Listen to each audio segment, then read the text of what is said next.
So we just had one of the more stressful mornings. Family had a flight out of Chicago, which is 180 miles from our house. The flight left at 9. So we were going to get up at 5, and we gain an hour, so that would be 4 o'clock Chicago time. Figured it'd take about 3 hours with maybe 30 minutes of charging. Well, we woke up this morning and Google was saying, oh, it's actually 3.5 hours there. And I looked at the map and like half of the freeway is yellow and there's 3 or 4 inches of snow on the ground and it's still snowing. So that was pretty dicey. So it was snowy conditions for, I don't know, maybe 100 miles or something, 80 to 100 miles. And I had charged up to 100, which I do before trips, which was good. And driving conditions, it was bad. We were probably, I don't know, coming out of Grand Rapids, we were probably going like 40, 45 miles an hour. And then as we got farther south, it got a little bit clearer. So we got up to like 50, sometimes 60, and then eventually it cleared out. But we were using a ton of extra energy, and I was super worried that we were going to have to, like, not only do you have to drive slower, but you have to charge longer.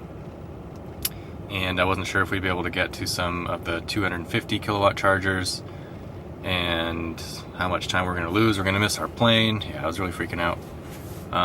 But halfway through, it cleared out pretty good. It was warmer today, so it was actually raining in the second half of the drive.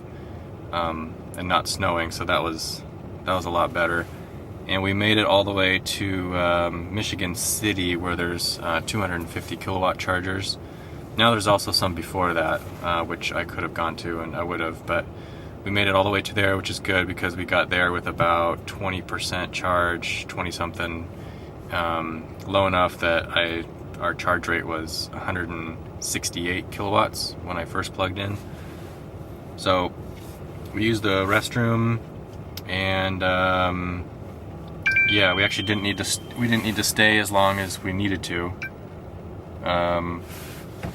but got a little bit of extra charge, so we had no worries there. Got to the airport like an hour and 15 minutes before the flight, and actually they're just got on the plane now, all seated and ready to go. So I'm driving out. It's gonna be the last time I did this was last June, and that was a lot faster because of the warm weather, and you just need less charging then. Last time I did it in the winter was right before COVID. It was early January 2020, and I hit a snowstorm in Nebraska, and that wasn't fun. So anyway, so I dropped them off. Like I said, they're on the plane. I'm now charging for my next leg, which is 150 miles to Davenport, Iowa. And so yeah, this is a 250.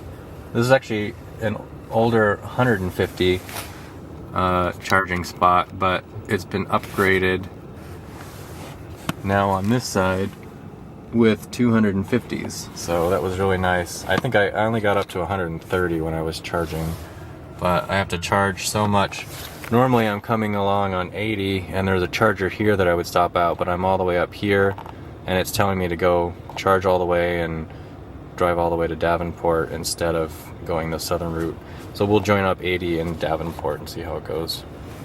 So I'm thinking I'm overcharged here, because it's 150 miles, and usually when I'm on the freeway in the winter, I try to gauge about 450 watt hours per mile.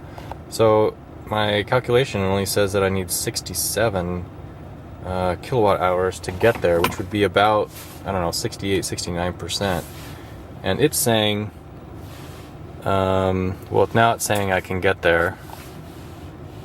But it had me charge up to 84%. So I don't know if it's using some of my old driving in the snow. Yeah, so it's saying I'm going to get there with 4%, but I really don't think that I'm going to need a completely full battery to go 150 miles in clear weather.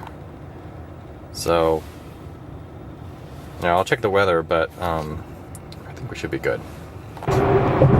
Very brown time of year out here in Midwest. Dead. Everything's dead.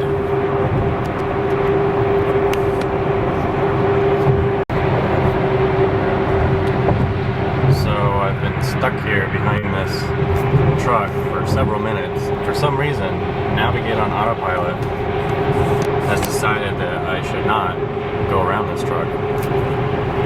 So I'm gonna preemptively go around. Well, actually now the truck's going faster. I guess we're good.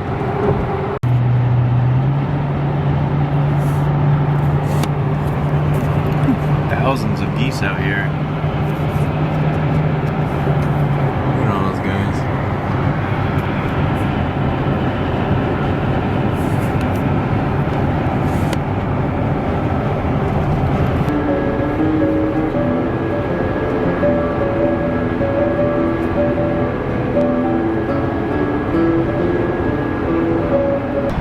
Now in Davenport, charging up. I got here with about 7% left, which is more than the predicted 4% that it was estimating that I was going to have initially, but it's less than I would have had if I had gone slower.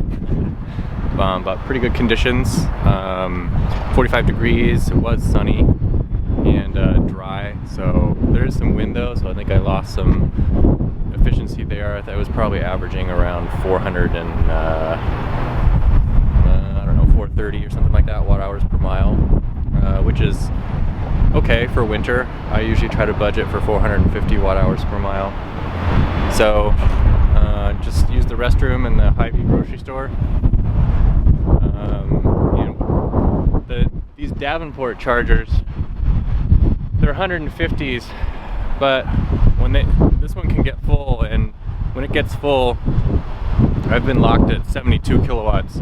I was afraid that was going to happen this time because initially I was only charging at 60, but I ended up getting up to 114 kilowatts, and now I'm at 90 kilowatts. And we should get to the next one, which is Coralville, Iowa, with 14%. So that's probably enough for me. I think I can probably go. This one, I'm only at 44%. Well, 44% and 90 kilowatts is not bad, but the next one is Coralville. Let's see. I don't like that I have to push this button every time to see the chargers. So once we get into Des Moines, I think there's a new, yeah, there's 250 kilowatts in Des Moines. So I'm just gonna kind of hop along. I think I'll leave now and go to Coralville and then charge up again there. Also, I got this local apple cider. It says there's nothing added except fresh pressed apples, lightly carbonated. No sugars or anything, so I need to cool that down and see how it tastes. Superchargers are so weird. So I was just let's see, can you? There you go. I was just over there in the 4A spot, an A spot, mind you, and I was limited to 72 kilowatt hours. I got here after that white Model Y was here, so they've been charging on the 4B. But the person where I'm charging now in 1A just left, so I came over to 1A, and boom, I'm at 120. So the rule is supposed to be that you know, the 4A gets preference. But apparently that's not always the rule. It's more of a guideline. They be more like guidelines. Also, there was a red Model S right here. There was a nose cone S, so that means it was probably 2015 or 16 at the latest.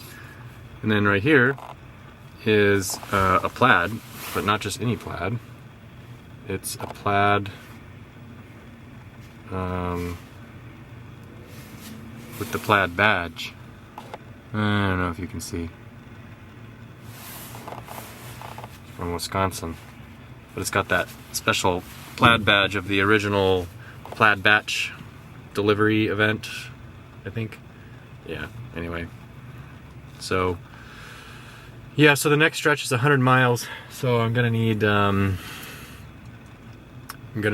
how much is that? 100 miles, 42 kilowatt hours to do that. Maybe 45. And I'm at 40%.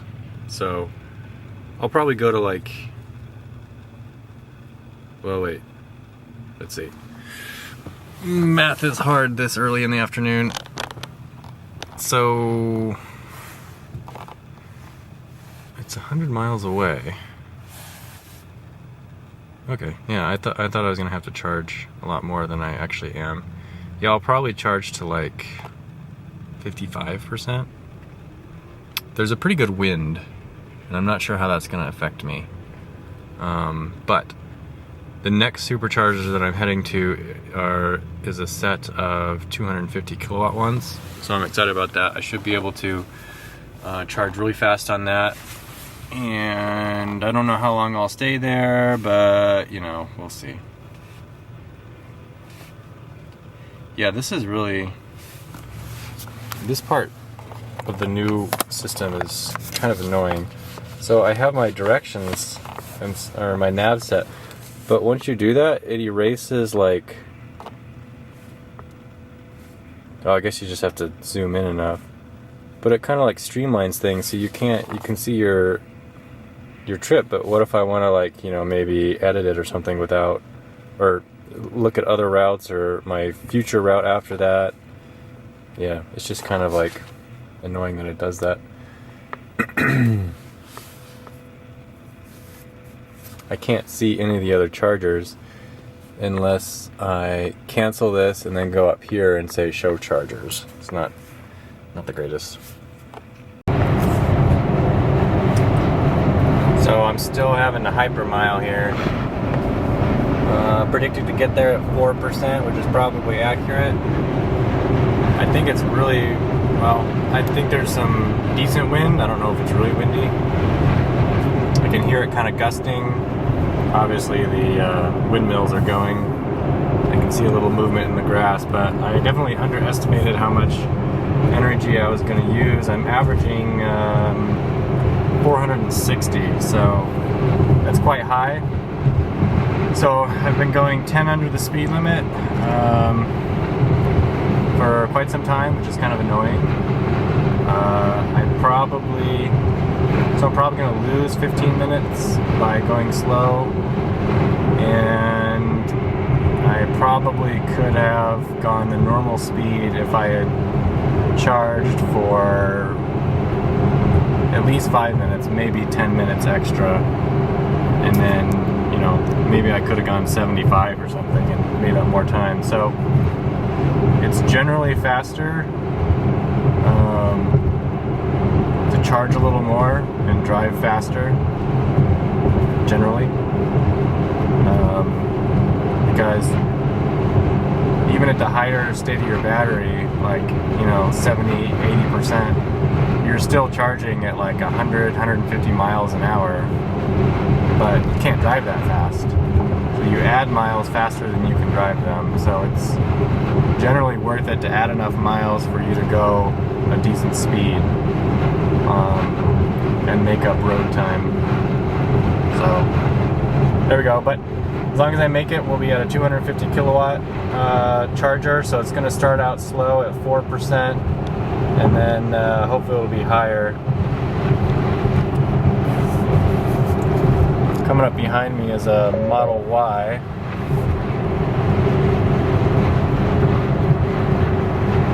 Oh, case in point, yeah, that Model Y was at the charger and I left before they did. So they left after me and now they're passing me. Of course, I don't know, maybe they may have sat there and charged a long time, but it's definitely faster if you can go faster. I'm now in Des Moines, Iowa, charging up. This is a new supercharger. This is 250 kilowatt chargers, which one interesting thing is they don't have numbers on the stalls. They just have stalls, and so you just pull up and plug in. I got here at 4%, so I way undercharged for this leg. The trip meter was correct. It was saying I would not get here, and that is true. I would not have gotten here if I didn't slow down. I had to do probably 60 miles an hour for a lot of it, and like 50, 55 for part of it in a 75 or in a 70 mile per hour thingy freeway. So that was really annoying. I did that for like an hour and a half. So that means I probably went probably like 15 fewer miles than I would have, at least maybe 20, which means I lost 15 to 20 minutes just doing that. Which also means if I had just charged like 10% or 10 minutes more, I probably could have gone the normal speed and not lost that time. So definitely learned my lesson. Charged to at least 10 plus. And it's kind of weird. I'm wondering if my battery doesn't have the full 100 anymore.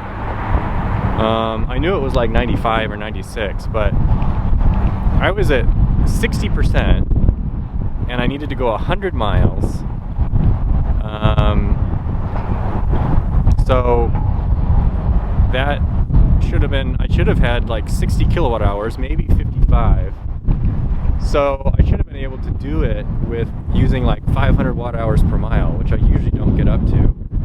And I think I was averaging about 460. There were some stretches where I was at 500 watt hours per mile, but it wasn't that bad. But what did change is it was a little bit hilly. I don't know about altitude, maybe I ascended a little bit, but it's windy and it's way colder now. It's like 28 degrees, and it was like 45 degrees earlier today. So those factors I think made a huge difference. And then I don't know, maybe my battery percentage is not quite correct, so I thought I was at 60%, but I wasn't quite. I should do a balancing or something, but so anyway, started on these chargers. I got here at 4%, but even so, this V3 charger started me at 56 kilowatts, which is really good for like being, that low. And then I just went to the restroom and I was up to 9% on the battery, and then it was charging at 88 kilowatts. So let's check it now.